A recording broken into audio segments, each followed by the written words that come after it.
त्रेता युग, वह युग जब श्री राम का राज्य था, जहां न्याय, सत्य और धर्म की नींव पर समाज खड़ा था। यह वह समय था जब पृथ्वी स्वर्ग के समान प्रतीत होती थी। रामायण में वर्णित यह युग एक ऐसी सभ्यता का चित्र प्रस्तुत करता है जहां मनुष्य, वानर और राक्षस आपस में संवाद करते थे और प्रकृति के साथ सामंजस्य में रहते थे।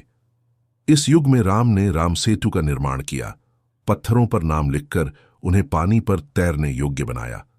क्या यह केवल एक पौराणिक कथा है या यह एक ऐसी सभ्यता का संकेत है जो आध्यात्मिक और वैज्ञानिक दृष्टि से अत्यंत उन्नत थी? रामायण के अनुसार राम सेतु का निर्माण एक असाधारण इंजीनियरिंग उपलब्धि थी। पत्थरों पर राम का नाम लिखने से वे पानी पर तैरने लगे। यह वर्णन आधुनिक विज्ञान के एंटी ग्रेविटी सिद्धांतों से मिलता जुलता है, जहां पदार्थ के घनत्व को नियंत्रित करके उसे हल्का बनाया जाता है।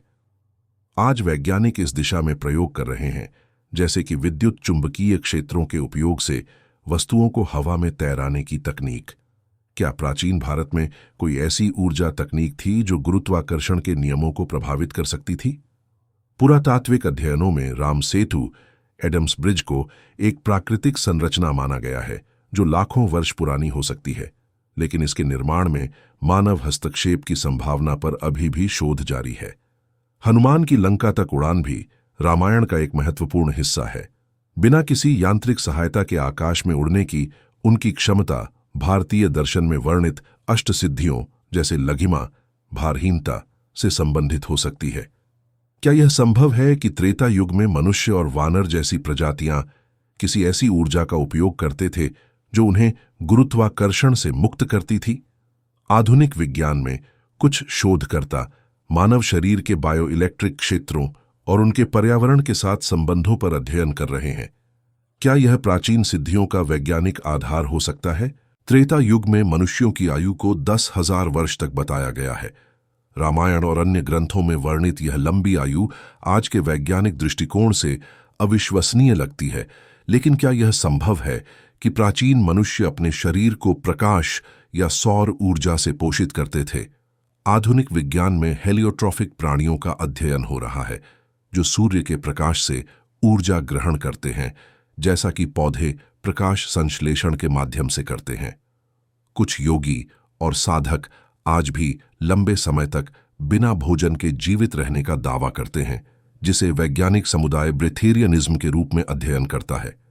क्या त्रेता युग में मनुष्य ऐसी जैविक प्रक्रिया का उपयोग करते थे? रामायण में यह भी कहा गया है कि त्रेता युग के मनुष्यों के शरीर से प्रकाश उत्सर्जित होता था, जिसके चारों ओर एक ऊर्जा क्षेत्र था। आधुनिक विज्ञान में इसे बायोफोटॉन्स के रूप में जाना जाता है, जीवित कोशिकाओं से निकलने वाला सूक्ष्म प्रकाश। कुछ अध्ययनों में पाया गया है कि मानव शरीर विशेष रूप से ध्यान और योग के दौरान सूक्ष्म प्रकाश उत्सर्जित करता है।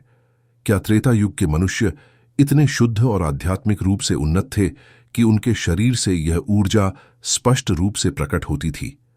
कुछ योगियों और साधकों में आज भी ऐसी घटनाएं दर्ज की गई हैं जो इस संभावना को बल देती हैं। त्रेता युग में मनुष्यों के बीच टेलीपैथी का उल्लेख भी मिलता है। वे बिना बोले एक दूसरे से संवाद कर सकते थे। यह अवधारणा आधुनिक विज्ञान के क्वांटम एंटेंगलमेंट से मिलती जुलती है, जहां दो कण दूरी के बावजूद एक दूसरे से जुड़े रहते हैं। क्या त्रेता युग में मनुष्यों की चेतना एक प्राकृतिक क्वांटम नेटवर्क की तरह कार्य करती थी? आज न्यूरोलिंक और ब्रेन टू ब्रेन कम्युनिकेशन जैसी तकनीकें इस दिशा में प्रगति कर रही हैं, लेकिन क्या प्राचीन भारत में यह क्षमता स्वाभाविक रूप से मौजूद थी? भारतीय दर्शन में कुंडलिनी ऊर्जा का उल्लेख है, जो त्रेता युग के मनुष्यों में सक्रिय थी। इस ऊर्जा के कारण वे अणिमा, सूक्ष्म होना, महिमा, विशाल होना और लघिमा, भारहीन होना जैसी सिद्धियां प्राप्त कर सकते थे। ये सिद्धियां आधुनिक क्वांटम भौतिकी और ऊर्जा नियंत्रण की अवधारणाओं से मेल खाती है। क्या प्राचीन भारत में ऐसी तकनीक या आध्यात्मिक अभ्यास थे जो भौतिक नियमों को चुनौती दे सकते थे? आज वैज्ञानिक क्वांटम टेलीपोर्टेशन और ऊर्जा आधारित प्रणालियों पर प्रयोग कर रहे हैं। क्या त्रेता युग में ये क्षमताएं मानव शरीर का हिस्सा थीं? त्रेता युग के मनुष्य बीमारियों से मुक्त रहते थे। उनके शरीर में एक ऐसी प्रणाली थी जो कैंसर, मधुमेह और हृदय रोग जैसे रोगों को ठीक कर देती थी। आधुनिक विज्ञान इसे सेल्यूलर रिजनरेशन कहता है, जहां कोशिकाएं स्वतः मरम्मत करती हैं। कुछ शोधकर्ता मानते हैं कि मानव शरीर में ऐसी प्रणाली निष्क्रिय रूप में मौजूद है जिसे जेनेटिक या ऊर्जा आधारित तकनीकों से सक्रिय किया जा सकता है। क्या त्रेता युग में यह प्रणाली पूरी तरह कार्यशील थी? रामायण में मंत्रों और ध्वनि की शक्ति का भी उल्लेख है।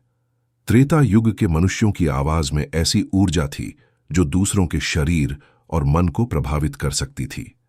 आधुनिक विज्ञान में ध्वनि तरंगों का उपयोग चिकित्सा में, जैसे अल्ट्रासाउंड और वाइब्रेशनल थेरेपी में किया जाता है।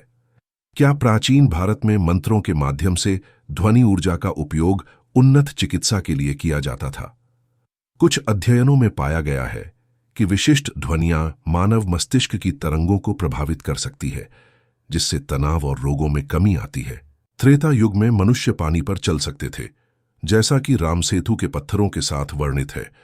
यह अवधारणा पदार्थ के घनत्व को नियंत्रित करने वाली तकनीक से संबंधित हो सकती है।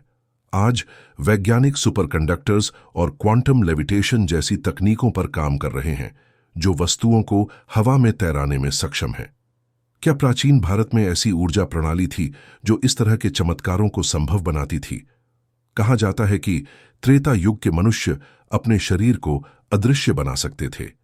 यह आधुनिक स्टील्थ तकनीक से मिलता जुलता है, जो प्रकाश को अवशोषित या विक्षेपित करके वस्तुओं को छिपाती है। लेकिन त्रेता युग में यह क्षमता मशीनों पर नहीं, बल्कि मानव शरीर की ऊर्जा पर आधारित थी। क्या यह संभव है कि प्राचीन मनुष्य अपने शरीर के परमाणुओं को इस तरह नियंत्रित करते थे कि वे प्रकाश को पार कर जाते थे? कुछ वैज्ञानिक आज मेटामटेरियल्स पर शोध कर रहे हैं जो ऐसी संभावनाओं को वास्तविक बना सकते हैं। त्रेता युग में टेलीपोर्टेशन की क्षमता का भी उल्लेख है। मनुष्य एक स्थान से दूसरे स्थान पर बिना चले पहुंच सकते थे। यह क्वांटम टेलीपोर्टेशन से मिलता जुलता है, जिसे वैज्ञानिक छोटे कणों के साथ प्रयोगशालाओं में हासिल कर चुके हैं।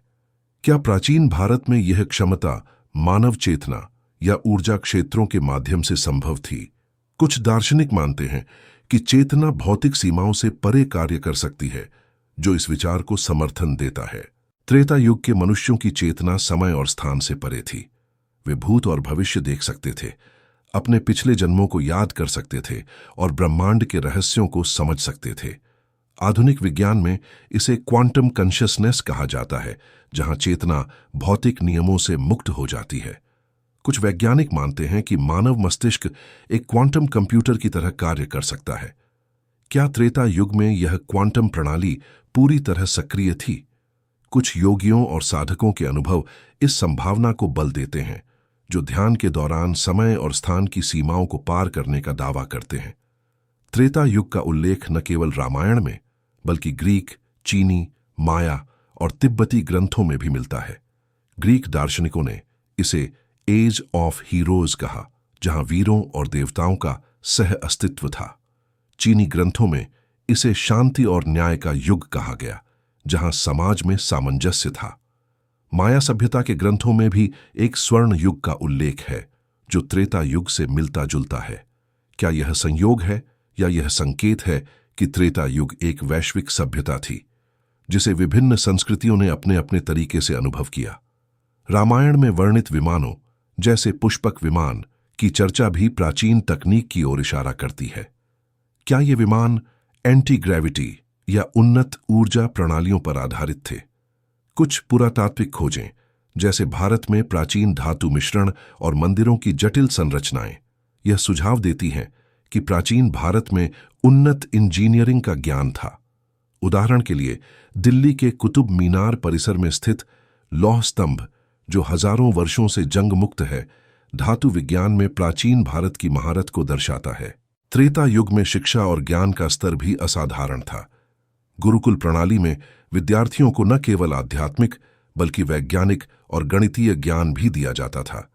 प्राचीन भारतीय ग्रंथों जैसे वेद और उपनिषद में गणित, खगोल विज्ञान और चिकित्सा के सिद्धांतों का उल्लेख है। क्या यह संभव है कि त्रेता युग में शिक्षा इतनी उन्नत थी कि मनुष्य प्रकृति के सूक्ष्म नियमों को समझ और नियंत्रित कर सकते थे? त्रेता युग के समाज में सामाजिक समानता और नैतिकता का भी विशेष महत्व था। राम का राज्य, जिसे राम राज्य कहा जाता है, एक आदर्श समाज का प्रतीक था, जहां हर व्यक्ति का सम्मान था और कोई भेदभाव नहीं था। क्या यह संभव है कि त्रेता युग का समाज इतना उन्नत था कि उसने सामाजिक और वैज्ञानिक प्रगति को संतुलित कर लिया था? आज के समाज में, जहां तकनीकी प्रगति के साथ सामाजिक असमानता बढ़ रही है, त्रेता युग का यह मॉडल हमें प्रेरणा दे सकता है। रामायण में प्रकृति के साथ सामंजस्य का भी उल्लेख है। त्रेता युग में मनुष्य प्रकृति को नियंत्रित करने के बजाय उसके साथ सहजीवन में रहते थे।